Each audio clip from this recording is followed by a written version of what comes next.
Hey, everybody, welcome to this episode of Thinking Christian. I'm James Spencer, and I am joined by two veterans of sports ministry, Ed Uszynski, who I've had in the program a couple of other times talking about a variety of different subjects, and Brian Smith. And together they've written a book called Away Game, a Christian Parent's Guide to Navigating Youth Sports. And so today we're going to be talking all about sports, youth sports, what that looks like for parents, and just excited to have you in, guys. I read the book this week and really enjoyed it. So I'm excited to have this conversation. How are you doing?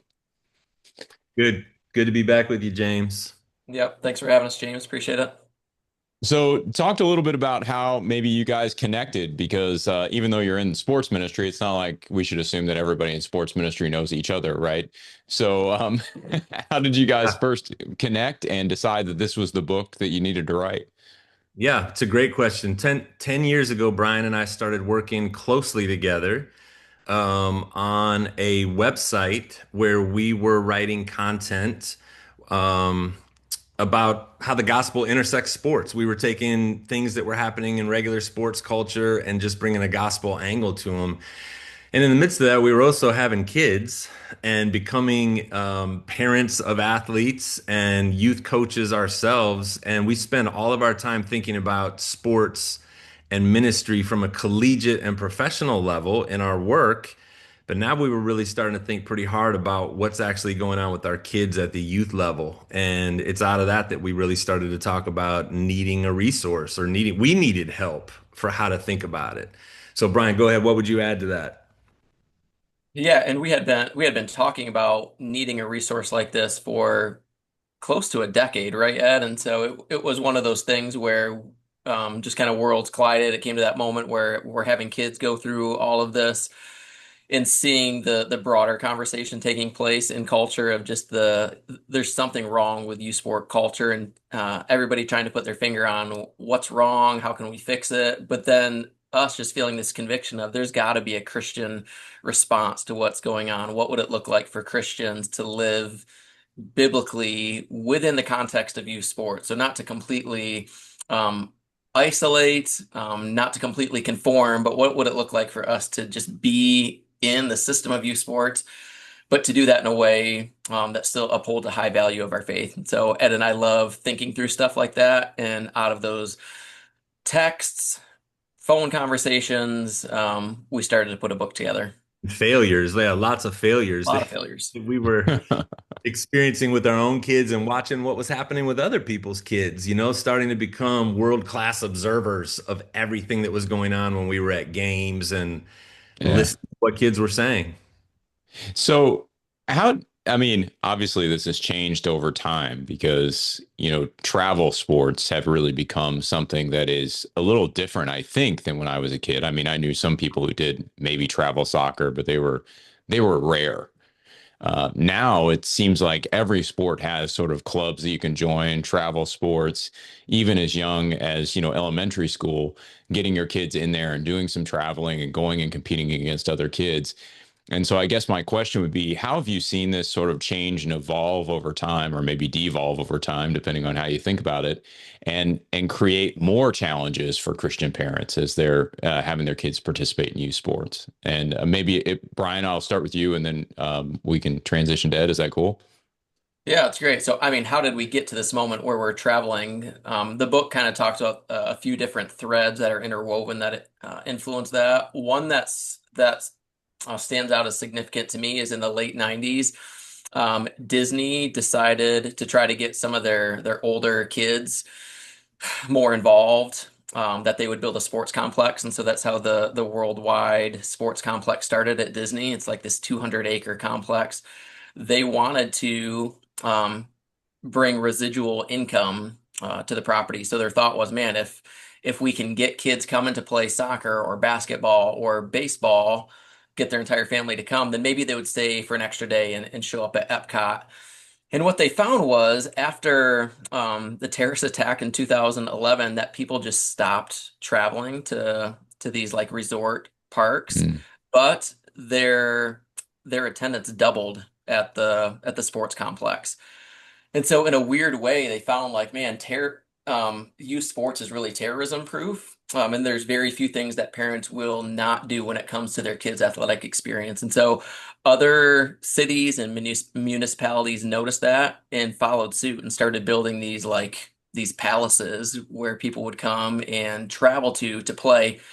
And so that's become the normative part of youth sports culture now is it's almost like a rite of passage to be able to travel and go to these different complexes and Adam Metz in one of his books, he calls them palaces. It's just become this rite of passage to show up there. So Ed, I'll pass the baton to you. What would you say after that? So we've got over 30,000 of these in the U.S. now of these larger sports complexes. How does that kind of speak to this travel culture? Well, it feeds into, I mean, that happened in 2001. So we're talking 24 years now. And it just feeds into a larger development of an industry. So youth sport culture is an industry now. It is a multi-billion dollar effort that many entrepreneurially minded people have tried to take advantage of. And so essentially what's happened, again, it ends up sounding so crass. And we always want to disclaim it before we say any of this that we're still very pro sport and we very much want to be involved, just like we want to be involved in all aspects of secular culture, but we want to do Yeah. it with maybe blinders taken off, like let's see what's actually really going on so we can be more intelligent about how we move into it. Because what's happened is as an industry, the kids have become commodities. And again, that sounds very crass. I don't know that people that are running sports clubs they're not thinking that literally, but the kids represent dollar signs. They need kids to be part of their system in order for their club to survive, and they need more kids and they need more money. It's just the Yeah. nature of business. Yeah. And so, whenever money gets involved at a high level, kids' interests start moving, or what's best for kids moves way further down the list, where we're not thinking so much about how to holistically develop kids. We're Yeah. thinking about how to get their parents to pay money to come be part of our program. And that just right from the get-go, that winds up becoming a real conflict of interest for us as Christian parents who are wanting to see a different set of values built into our kids, but Yeah. we're paying for them to be part of a system that's actually teaching them its own set of values, its own Yeah. world. It's discipling them to think very differently about themselves and other people and their place in the world than what we want for them. So we're just trying to become more aware of that as a starting point. Well, I would say, I mean, I've got kids who are participating in sports right now. We used to do club volleyball, and I would say and now we do lacrosse. So my daughters both play lacrosse, Okay. and they used to play club volleyball. I'm very happy to be away from the club volleyball culture. Lacrosse in the Midwest is still a very sort of new sport. And so it hasn't really taken hold, just kind of like what you're saying, Ed. I don't think anybody's sitting at the top twisting their mustache necessarily and saying, oh, good, these kids are commodities, right? They're viewing it like that. And yet, when you get into some of these high powered volleyball programs, if your daughter's not, 6 foot or above, preferably like 6'3", 6'4", they're not going to have the same opportunities that some of those other girls are. The game of volleyball has just changed. And yet it's like they need them to participate still. And so you start to get those veiled promises of, oh, this could be really good for your kid. This could be this. Let's go to nationals. Let's do all this kind of stuff and get all these accolades. And it's like, well, but they're just not enjoying it. Neither are we. Wow. Whereas lacrosse, we feel like it's still sort of an up and coming sport. There's a lot more opportunity. It's fun, it's active, and there's not as much pressure on that sort of college recruitment aspect, which at least I've found going into, junior high, high school with the girls, that's a bigger part of the conversation with youth sports increasingly is can you get a college scholarship doing what you're doing? So it's sort of like I think I've experienced that in these different clubs, and some of them feel more industrial than others, right? Yeah. Whereas like I said, the lacrosse, I think because it's so up and coming, it hasn't really gotten that vibe yet. But you can see the pieces there that would allow it to develop that direction. It's amazing that the dangling of that college scholarship is still so enticing to us as parents when the numbers haven't changed across I, decades.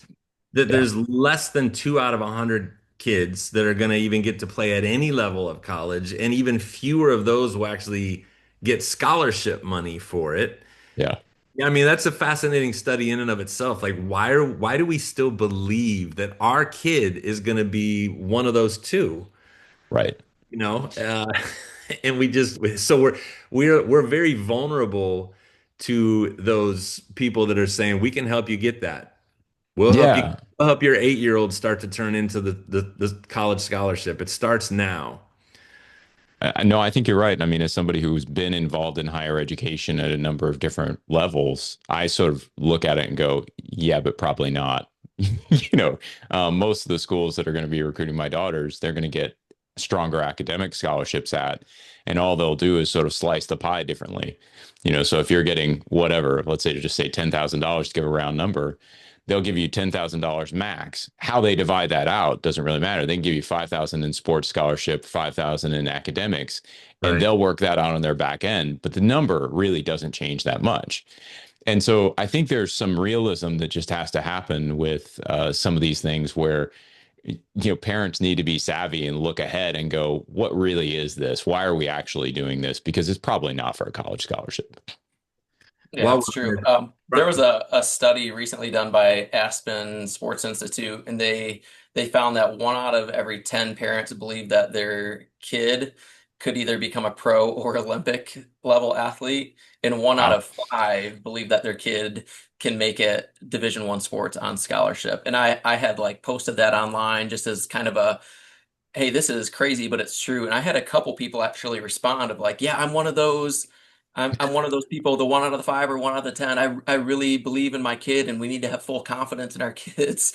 And so it is so interesting of just this like, yeah, we need to have confidence in our kids and build their self-esteem and believe in them. Sure. But the stats still are, they're there for a reason. Only 2% make it. And that's not to pro or Olympic level. That's just to college. college. So what is that line where we want to believe in our kids, but not trust that they're all going to be part of that exception to the norm? The norm is that Yeah. we as a collective are believing that all of our kids are the exception. Brian, what have we been saying to each other? This is what I was going to throw back to you because we hang out with college athletes all the time. Yeah. And what is it that we've been saying to ourselves and to other parents for years now about what's true about those athletes? Yeah, those athletes have, I mean, people call it the it factor. They just have something genetically that God has gifted them with. Internally, they have a drive. And parents need to understand you can't buy that. A club team is not going to develop it. Kids either have it or they don't, which sounds like, yeah, for me, it takes the pressure It's- off of it as somebody who's ran track and cross country at the Division I level, like, and now I'm hoping my kid will have a similar work ethic. I can see him right now. He just became a freshman. I think he's got the skill level to like I'm that 1 out of 5, right? I You're one think of he's got the those. skill Yeah. level, but he just got a girlfriend and he's spending most of his time with her. And so, but I'm not gonna like force that on him. If he's gonna make it, he has to want it. It's got to come from him, not from his dad saying, "Hey, you can make it if you just do X, Y, and Z." Um, he's got to want it to get there. Yeah. It's really interesting. I think, to you guys' point, you're pro sports, but I think being pro sports is then ultimately going to require some of what you do in the book, this sort of spiritual formation versus sport formation, right? And because if you start chipping away and you say, okay, you're not going to get a college scholarship, you're not going to get this, you're not going to get that, then the next logical question for at least some parents is, then why bother? Yeah. Why even bother playing? What's the point? Right? If you're not going to get this, if you're not going to be a high level athlete, why are we spending so much time on this? Why are we spending so much money on this? And I mean, I've watched parents ask that question and sort of move in that direction. So I'm Yeah. interested to hear, from that, again, from that pro sports sort of perspective, not a pro sports, but a in favor of sports perspective. How do you guys deal with that? How do you think through it? Yeah. How did we answer that question 50 years ago? We played because it was fun. Yeah. And because kids want to play the game, they want to play a game, preferably with their friends and have fun, not just with the sport itself, but everything that goes along with it. The hangout, the snack after the game, messing with each other during warm-ups and the experience of being on a journey. When pros retire, what do they say they miss the most? They miss that aspect of what Yeah. it meant to get to play a sport. They could have left the business side aside, and we've allowed it for our kids to turn into a business. So Yeah. how do we separate that out and just let our kids have fun again is a great question, actually, I think, for us to ask as parents. Yeah, I see my kids playing in our backyard often. We have a basketball court too. And when they're just playing, I'm reminding myself it doesn't matter if they're working on their offhand or learning how to dribble or shoot a left-handed layup. There's intrinsic good in just them playing. Like I don't need to justify why their playing is good. The fact that they're outside moving their bodies and doing something, whether it's playing sport or tag, whatever it is, there's just this intrinsic goodness about that worth celebrating that you don't need to stick a, well, they're working on their quads by running so fast. I don't need to do that. I can just look at it and say, there's goodness in that. Yeah. Yeah. It's been interesting to watch. One of my daughters is in gymnastics, and there's a whole system of gymnastics. She got into it a little late. She's not going to hit a level where she could even be recruited for college. And so we've known that for a very long time, like 5 years, long time. But Mm, she's still in gymnastics, yeah. and she still loves it, and she still has a lot of fun doing it, and it's good for her in a lot of ways. Like you can see physically it's good for her, obviously, but then just the way they approach gymnastics, I think it has, like a lot of people would say this about martial arts or karate, you Mm, do learn some discipline to it. You learn to take things seriously, but you're still having a really great time learning to do new tricks, learning to do new things, and she loves it. And so it's just sort of part of who she is now. I feel the same way with weight training for me. There's no reason for me to bench press a small car anymore, but I still do it. Like right. I enjoy it. It's fun. It's a part of my life I wouldn't want to give up. And nobody's going to give me any money to do it. Pretty sure Yeah, about that. good. So yeah, I think it's a great answer. How do you think though about you've got a whole middle section in your book that second section where it's talking about that sports formation versus spiritual formation, and I'm wondering if you can cover just a little bit of some of those topics. Like one of them was peace versus anxiety, and how you see that playing itself out in the youth sports culture now. I'm the anxiety aspect, and how you think Christian parents can help their kids cultivate a little more peace around that. Yeah, Ed, maybe I can set up the conversation for you too, when we get to that middle section of the book. That yes, there's intrinsic value in sport, but there's also instrumental value. And so exactly what you were talking about. Like there is some tangible good that can come from it. And so we have talked for a while that regardless of how much money you spend or how much little you spend on your kid's athletic experience, what you're ultimately doing is you're buying a ticket to you have a front row seat to watch your kid go through just about every possible emotion in sport, from the ultimate highs to the lowest of lows. They're dealing with relational issues and things with the coach, which provides you as a parent with an incredible opportunity to disciple your kids. And so that's one of the Yeah. that's a huge win of having your kid in youth sports is you get to watch all of it go down. Your kid gets home from school and you're asking them, "How was your day?" You're getting the one word answer, right? It was fine, it Right. was good. Yeah. But Right. you don't know how the day went because you weren't there. And so it's hard to, unless you're really good at pulling things out of your kid, it's hard to know how to leverage even the 8 days they spend at school if your kids are in school as discipleship opportunities. In sport, you don't have to guess. You're seeing all of it go down. And if we're watching with a what we're arguing for in this book, this Christianly lens, you should be watching for more than just external metrics and what you see on the scoreboard. You Yeah. should be watching for how your kid responds when things go well or poorly. Who are they gravitating towards on their team and who do they maybe stay away from? Like all of that stuff is really good Mm. opportunity for you to kind of made your primary job as a parent, and that's to disciple your kid.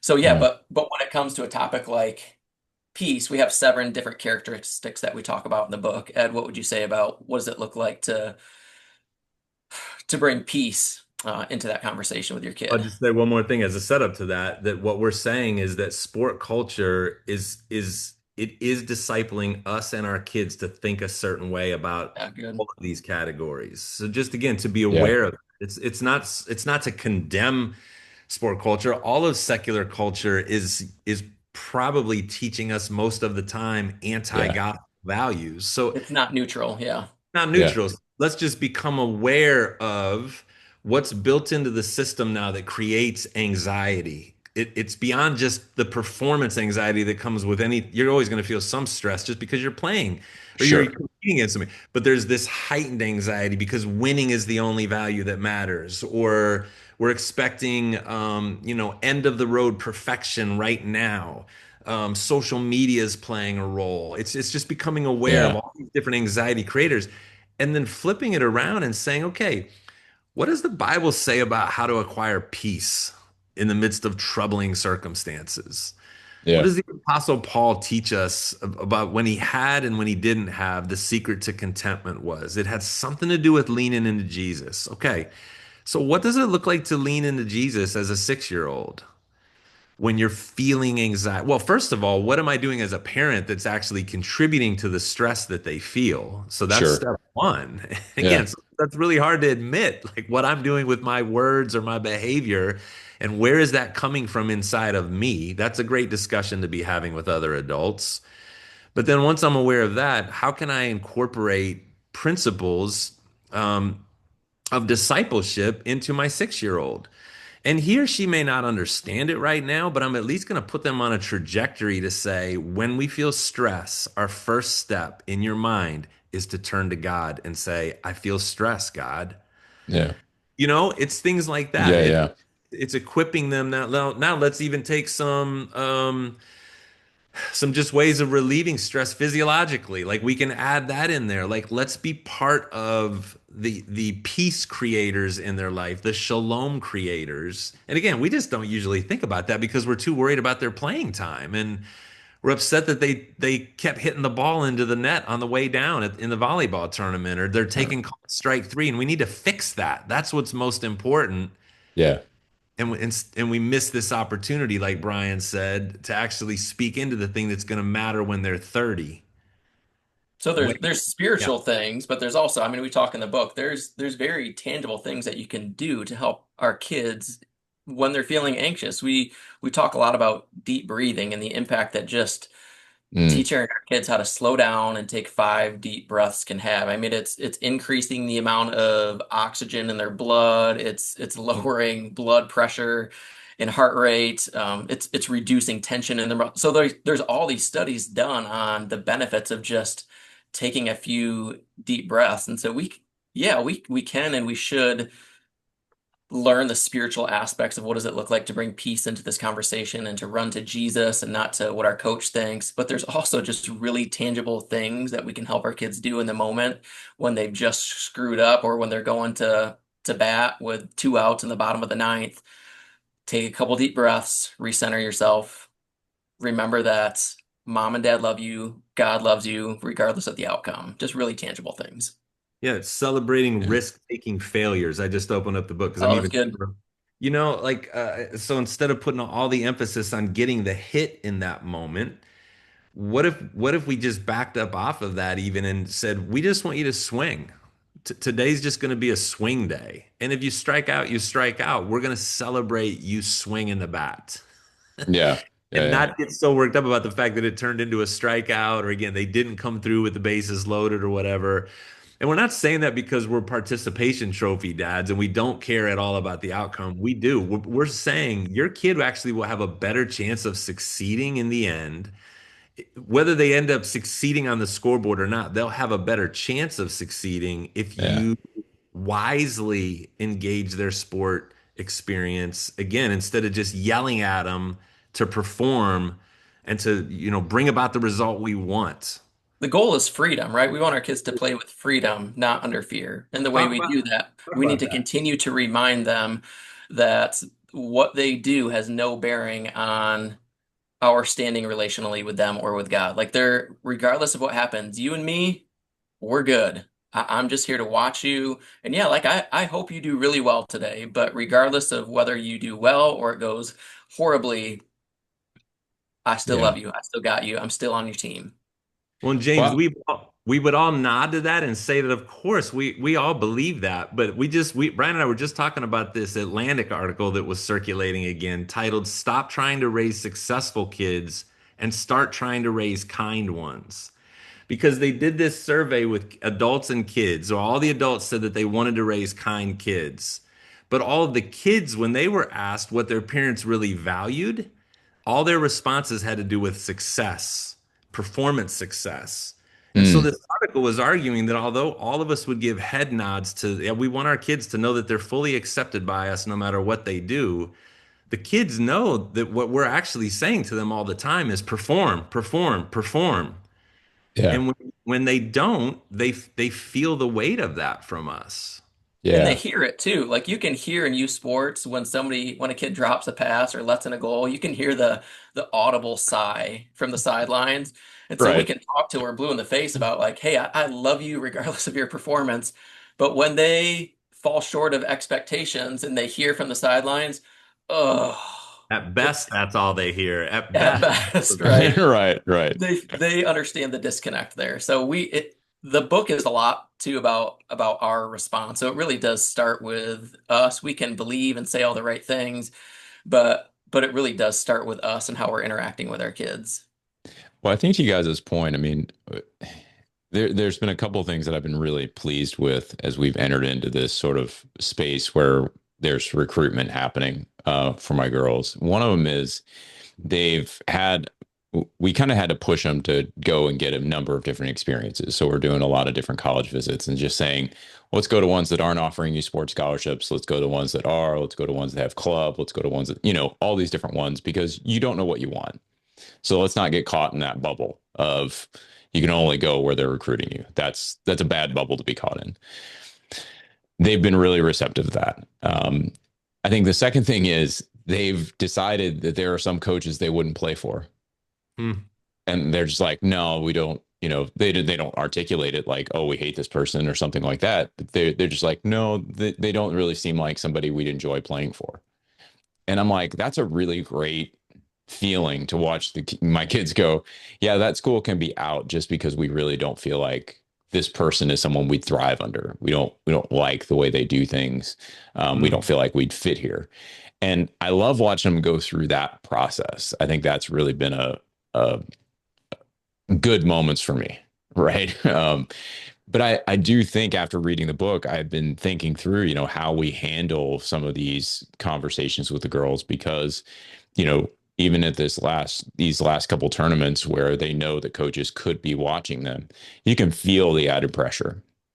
You can Hmm. feel the added anxiety. And all of a sudden, the first question they're asking when they come off the field is, hey, was there a coach here? And so we're trying to sort of diffuse that a bit and just say, listen, just go out and play because at the end of the day, it doesn't matter who's there and who's not. It matters how you feel playing on the field. It matters whether you go out there and perform, and you can't control any of the rest of the stuff. Whatever happens is going to happen. We don't want to be nihilistic about it, but we also want to give them that sense of, hey, just be happy you can be out there playing and enjoying yourself. Don't turn this into a job because it's not a job. Yeah. Like it's a lot of fun and you James, enjoy it. what do you feel like you and your wife have done? I'll put you on the spot a little bit, but what have you done that's created that kind of security in your daughters that they would be able to recognize that they wouldn't fit for this kind of coach? Do you feel like there's conversations you've had or principles that you've implemented along the way that's helped them get to that point? So I think one of the early experiences we had with the girls was with gymnastics. So both of them were doing gymnastics when they were much younger, and One of my daughters just really loved gymnastics. I think she would have put up with anything. She's the one who's still doing it. She would have put up with almost anything just to continue doing gymnastics. Okay. The other one didn't love it and was doing it more because her sister was. And we had that real early conversation where it's like, if this isn't something that you love, it's like, don't bother with it. It's a lot of hours during the week to be doing something where you feel like quasi miserable. So Yeah. just stop. There's no commitment in gymnastics. So it could be like at the end of the month, just quit. It's fine. Gave her permission to have that as a Yeah. category. Yeah. Right. And we had that same conversation with my other daughter. So I have twin daughters. So it's kind of hard to distinguish sometimes. But I had the other conversation with my other daughter. She was playing volleyball, didn't love it. Now we had to have the different conversation of, look, you committed for the season, you stay for the season, right? So you're going to gut this out, but there's no reason to think that you have to go back the next season. Okay. It's fine. Don't worry Yeah. about it. And so they've both been able to try different things. They tried track, they tried volleyball, they tried all these different sports. And they know that, okay, if we commit, we're playing for the season, but it never has to go beyond that. And so if we like it, we're good. We'll keep doing it. If we don't like it, we're done. And I think that's been part of what's been so freeing for them is just to say, look, it's your choice. Like these things aren't requirements, they're not obligations. Well, you're going to go to college anyway if you want to go to college. Like they do well in other areas. It's not something that we feel like we need to push. And as somebody who was never a sporty guy, Mhm. it's definitely not something that I've said that I really push hard. I want them to be active and healthy, but I don't really need them to be pro sports stars or anything. Yeah. So I think the whole vibe has been established early on where we just allowed them to decide for themselves, like do it or don't do it. It's fine. So And when they were younger, we'd say, you got to do something. You can't just like, we're not just going to lump it on the couch. Right. But then that's when we can open up the YMCA, offerings and be like, oh, look, here's, field hockey or soccer or lacrosse. And that's how we ended up finding lacrosse. My daughter just randomly picked it. We didn't have any idea what it was, never really even seen it. And she fell in love with it. So okay. yeah, Here's that some of those things. an interesting thing about lacrosse. There was a study done like 15 years ago when it just started to kind of become a thing, Yeah. and they're trying to figure out why are kids flocking to this sport. And Yeah. one of the things they found was that kids were saying parents don't know a whole lot about it. They don't know the rules. And the researchers were putting together like kids are So wanting to play the sport because mom and dad don't fully understand what's happening. And when you don't understand what's happening, you can't yell suggestions and you can't Right. correct and you can't yell at the ref. And my son played a couple years of it and I was in that boat like, what is going on out there? Is it Right. offsides? Why are guys allowed to make contact and girls can't? And Right. I just had to like shut my mouth and watch. And it was frustrating, but it was also super freeing just to be like, I guess I just have to watch because I don't want to say anything that's going to make me look like an idiot from the sidelines either. We have a running joke as parents on the sideline where our biggest suggestion to the girls on the field is anticipate. Hey, just anticipate. It's like the only advice we can possibly give them. that works in every sport too. That you Right. can transfer Hey, that to every you know what sport. you need to do? Just anticipate what's going to happen next. That's That's what you need to amazing. do. It's It, the best advice I can give you. That's well, great. it Love it. might be so easy for people who are listening, or I even feel a little twitch of it inside myself to say, well, James, of course, you're not a sports person. So, of course, it's easy for you to be a little less emotionally invested and just Yeah. let them do whatever they want.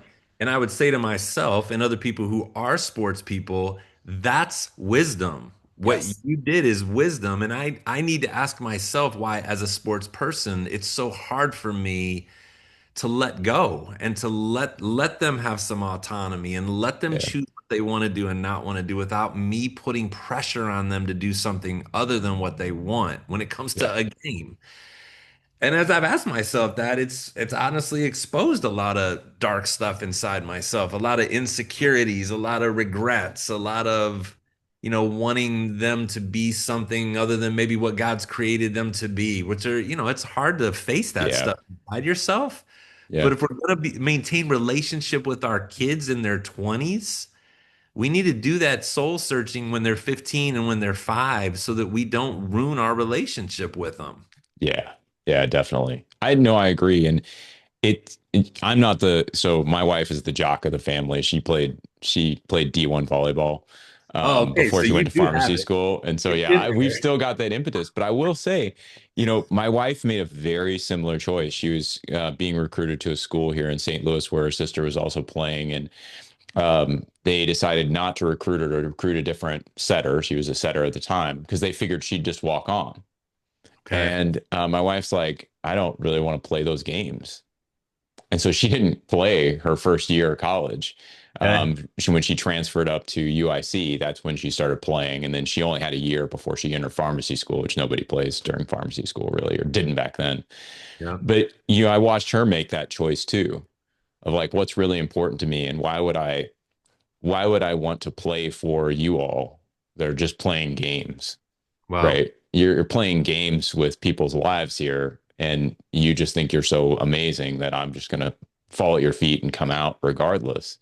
It was just interesting to watch. And that's been a long, long time ago. But I think she still takes that attitude. And even when the girls wanted to stop playing volleyball, she was like, yeah, stop playing volleyball. It's fine. It wasn't that like, oh, no, we have a legacy of volleyball in our family. You need to keep up. It was just play whatever you want to play. So it's Interesting. been, yeah, it's been really interesting to watch her navigate that because I know she has stronger feelings about it than I do. Yeah. So, Bravo, James. I've heard from people in our own community of they make statements like, "Well, we are a lacrosse family or we are a basketball family," and just thinking through, yeah, man, the pressure that puts on the kid to like, man, that means I have to keep playing this sport. And so it's cool to hear the story of you and your family, um, despite being essentially a volleyball type family. It sounds like your girls still have a lot of autonomy, and even when you're talking about their college journey of talking to coaches, I'm noticing you're saying like they have decided they don't want to play for this coach instead of we have decided as parents this is not a good coach for our kids. And I think that's one of the issues right now in youth sports is mm, parents are so often driving the bus and leading these conversations. But it's super refreshing to talk to somebody who's like, no, my kids are understanding what they like and what they don't like, and you're okay with them making big girl decisions at this point. It's huge. And we made the yeah, argument that well that has spiritual implications, Yeah. James. That's the crazy thing. We don't usually make that connection, but allowing your 15-year-old to make decisions about his or her sports journey, when they get to college, they're going to have to make decisions about their spiritual journey. yeah, yeah, And you've trained them to be familiar with what it means to be faced with it going, I can go this way or I can go this way, and I get to choose and live with whatever happens rather than having that always controlled for me. The kids that come from your background that you're creating will have a much better chance of succeeding genuinely in their spiritual life than those who've always had their hands held when it comes Yeah, to yeah, they're autonomy muscles that you got to flex and train, and you can yeah. practice that in sport, but it transfers to the spiritual realm as well. That's good. One question I had after reading the book, I mean, you all address it, I think, in a variety of different ways. But one of the things I talk to the girls about, they like lifting with me, so they're in the weight room with me an awful lot. Hmm, And one of the things I told them when they started, I said, lifting weights is about failure. hmm. It's almost always about failure. You're trying to go to failure. You're trying to lift a weight that you couldn't lift yesterday, Okay. and you don't really know where your limits are. You're continually pushing to find that limit and fail it and then go past it. But failure is a big part of what you're doing in the weight room. And as I read through your book and I'm thinking through, what's the psyche that we're producing in young people where winning is more important than learning from failure. Success is more important than just sort of, I don't want to say settling for who you are, but owning who you are, right? How would you Good. guys think about that when you're thinking about youth sports and the sort of formative effect parents can cultivate within them? How do they help them to own those failures and really learn from them, grow from them? Yeah, Good. one of the mistakes that I have found myself falling into as well. I'll just put it on myself, not just blame all of you sports culture. Is living at the two ends of the extreme, like you talk about. It's either win or lose, and we've been using the phrase a lot, like what you celebrate, your kids will replicate. And so, Mm, yeah, what does it look like okay. for me then to begin to celebrate things other than what's reflected on the scoreboard or the stats for my kids? And because I'm a sports parent and I'm a sports junkie, I want to talk about how the game went. I want to talk about how my Yeah. kid as a wide receiver could sharpen his routes a little bit and catch with his hands and not his body. But if all I'm talking about are those things, what is he going to think dad cares about the most? It's going to be how I perform. And so again, we get back to this Yeah. conversation. What if I started, and I've been trying to do this more and more, but what if I started asking him questions like, "Hey, who did you have a conversation with today that nobody else on the team seemed like they wanted to talk to? Um, who did Mm, you who did you move towards today when they made a mistake when coach was yelling at them? Who did you put your arm around and what did you say to them?" So to even give him different categories to think through of like, man, it does seem like mom and dad really value me looking out for the it's people on the great. Yeah. team that other people don't seem to pay any attention to. And so for us as Christian parents, especially to begin to give our kids new categories to think through, um, which all that stuff that I just mentioned, that's accessible whether you win or lose or you play awesome or poorly. You can Yeah. talk to the kid that didn't get any playing time. That's accessible every single day at the game and during practice for our kids. And it's one, man, if anything, that's one thing that Jesus would be celebrating. So I'm constantly reminding myself of that, of like just the physical stuff is important. Yeah, I want him to grow in all this stuff, but if nothing else, I want him to come away from sports looking more and more like Jesus does. Yeah, it connects back to that article you were talking about. Do you want kind children or do you want successful children? What you're really talking about there is if we really want kind children, let's reinforce some of those things. Let's reinforce them being kind on the I field. want both. Yeah, I want Yeah, both. yeah. It'd be great if they were both, but Yeah, right. that means we have to celebrate both Amen. because then they'll replicate both. I like that. That's Yeah. great. Or maybe even more, one more than the other. Um, we well, like Brian said, I'll put this on myself. I've had no problem blaming ESPN for a whole bunch of ills in society and youth sports in particular.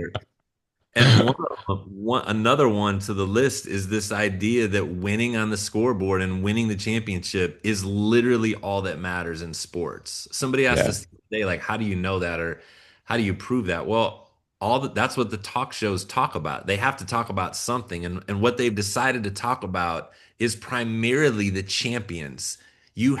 So you're not even in the discussion of having been a great team if you haven't won X number of championships in any right. sport, right? Yeah, yeah, yeah, And so again, we get that, like, okay, winning. But what's happened is now there's no other categories for what constitutes a win right. than the championship. A great 6 month journey through a season and tons of improvements, or, again, whatever else.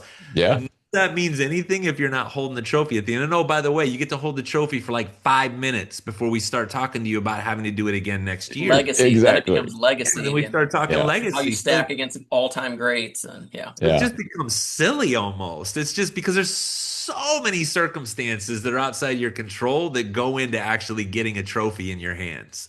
There's so many that are outside your control. So we've just completely punted on there being anything else to talk about along the way as being a measure of success other than yeah, and I just say that's silly. So as parents, like Brian's saying, and you're saying, we need to come up with just our own list, maybe, of what would be some other wins. Like, let's have that conversation, mom and dad, or even amongst our friends. What are some other things that we could look for that collectively we're going to start to celebrate together? That would yeah. be transformational in a community if we started to do that together. Well, do you find one of the things I've found at least is that you almost have to track those kind of things over time. Like again, I can sort of remember a few years ago, my daughter was doing a meet. She fell off the beam, and it was like her coach had to really cajole her to get back on there. She was crying. She was really upset that she fell off. I watched her compete last year. She fell off the beam at state, Mm, got up laughing. mm, Like she was just, and so you watch that over time and you're like, man, look at the resilience she's developed. Look at the change in her perspective that she's got. And highlighting that for her, that growth was sort of really important. It's one of the all-time greatest things I've seen when she fell off that beam and got up and just was like shrugged it off, got up, finished her routine and moved on with life. mm. Because I'm like, we have to do that every day, That's right? right. As humans, we have to do that every day. But Yeah, some and people James, will what be you said, I was gonna say, James, what you said is highlighting that for her. And so it sounds like you even had a conversation with her to help her connect those dots of Yeah. like, this is what happened before and this is what I saw now. And so look at that growth. And a lot of what we Yeah. do in the book is make this argument like the sport culture is not gonna just all of a sudden grow your kid in character. If anything, it might erode it. Our kids need some sort of guide or sage, or we're arguing for parents. They need parents to connect the dots and help them see what happened before and what happened now, that the growth that happened. So again, bravo. I mean, sounds like you're the living example of what we're arguing Well, for in this I mean, book. But that is, it's yeah, huge. You're helping them connect the dots. but I some do people jokingly encourage my daughters to make other girls cry on the field. So I'm not the like perfectly ideal. deal. Yeah. I'm giving the good stuff, Some but people would be angry though that your daughter got up and laughed or smiled. They would be angry about that. They're angry if they see a kid stop to help another kid up when they fall down. They're angry yeah, again because we've so absorbed this warlike quest for victory. And again, we have to trample and we have to, rise right. to the top of the summit. And that again, at 6 years old, we're acting that way with our kids. We're Right. not All talking right. about the Olympics, nation versus nation, even. We're talking about an 8-year-old soccer game. And it's like, how can she smile after falling off the beam? Of course, she's disappointed, but she can also smile because it doesn't define the It's rest not of. the end of the world. Yeah. But Yep. for a lot of parents, it does. And again, that we need to ask, why is that? What's happening inside of us that makes us feel that way? That's Yeah. the work we want parents to start doing more of. Well, I know we're kind of getting close to time here, so I want to kind of ask one closing question because I think this will be a good discussion. How do you see the church sort of benefiting from youth sports culture and being harmed by youth sports culture? Hmm. Right. So like I would tell you, like I was at a lacrosse meet or a lacrosse tournament last weekend. It went Friday, Saturday, Sunday. Mhm. I was in a church, I was out of town, and we have those an awful lot. And so that relative absence, right, where to participate in these sports, I have found that you have to be gone on a lot of Sundays. How do you all think about that part of it with regard to youth sports? Yeah, let me start with the good that happens because of youth sports in relationship to the local church is that it Yeah. in an increasingly isolated society where we're staring at our phones and we're pulling away, and even because of COVID, we're having a consumeristic view of church and realizing we can still get some sort of teaching just by clicking online and listening to a sermon. Yeah. Sports becomes one of the remaining few places in society where people are gathering together on a rhythmic basis to be together. Yeah. And yeah, we're cheering on kids and maybe not doing it in the right way, whatever. But it's Right. still this critical mass of people, oftentimes from our local communities. Again, unless we're going to Disney or traveling across state lines, Yeah. but it's people that we're doing life with, and that's an incredible opportunity for the church to be the church. And again, this is kind of a Yeah. separate conversation from actually showing up and attending church, which Ed and I have a high value on that. Yeah. Totally. But this is a very cool opportunity for the church to be the church to a watching world. But to do so, we really do have to live differently and act differently in a way that we're actually showing, hey, we're serving a different God right now than the God of sport. So Yeah. Ed, I'll let you take it from there. So Great here for take. me though, Yeah. I think it's opportunity, um, because we're gathering together and it's a great chance to be missional. But Yeah. That's a we great have to take. think about it. Yeah. Love We that. had a, we had a great conversation with these guys the other day who are in the youth ministry world, and they Yeah. just a great run of ideas on how to serve and serve our people so that they're more equipped to be ministers in those spaces. So instead of Cool. always feeling like youth sports is taking people away from us, which again sort of belies this ministry philosophy that says people always have to come to us. Yeah. We just flipped it around and said, no, our people are actually going out into those spaces like Brian just described. How do we be more intentional to put resources in their hands? So let's give them a list of 5 podcasts or 5 messages to listen to when they're on the road. Let's give them a Yeah. list of churches in a community when you know they're going to these same communities all the time. Here's three churches. Some of you would want to go to visit a church early on a Sunday morning or a Saturday night when you're on the road. Here's ones we'd recommend. Like that's just such a different mindset. Yeah, it is. Know? How to have a good Yeah. conversation. How do you get beneath the surface of people's lives? Again, not always to necessarily share a gospel track, but just to explore their life. Let's help people become better conversationalists in an age where we don't do that very well. There's such a role we can play as equippers of the body in that space. Yeah. With that said, we also don't want it to just become another excuse for people to not gather together in local churches anymore. Like when we Yeah. mentioned COVID, this just becomes one more easy way to not get back together and hear the preached word together and experience communion together and witness baptisms together and have a few people that we feel accountable for and to. I mean, that's the church. Yeah. That doesn't always have to happen inside of a building. And again, that's a longer conversation, but Right. that is usually where it happens for us as Americans. And so we don't want to use this as an excuse to just be like gone for 9 months out of the year because that's not healthy for our kids either. It's not healthy for us or our kids. Yeah. That Yeah. Yeah. Yeah. So it's a sense of, I like what you guys are articulating. So if I can summarize it, it's basically recognize just where we are as a culture. Allow the church to equip people who are going to be going out into these spaces and have opportunities to interact and be missional out on the sports field. But don't get so caught up in, hey, you got to be at church every Sunday, so we shouldn't have sports on Sunday ever. Like, use the spaces that you have without detaching from the local church community of which you're a part. Like, but we have to be rethinking these kind of things because it's unlikely these dynamics will actually change. And so we need to just sort of embrace where we're at and use it for the gospel as opposed to lamenting where we're at and trying to sort of peel away from it completely and isolate ourselves within a local church community on a Sunday. Is that a fair summary? very much so. And that you actually have permission. I will say this to you, James. You can participate in sports that are playing in a tournament Friday, Saturday, Sunday. And if your conviction is that you're not going to play on Sunday mornings, you can still have that conviction. And you can just tell Yeah. coaches, our kids aren't going to be available for that 10 a.m. game. We'll Yeah. be there the rest of the time, but not, you can do that. I think we need to give ourselves permission to do that. No, it's a good word. Um, and Yeah. not judge the people that are saying, well, we are going to go play the 10 a.m. game. Okay. Like Yeah. we can do both of those. Yeah. Very cool.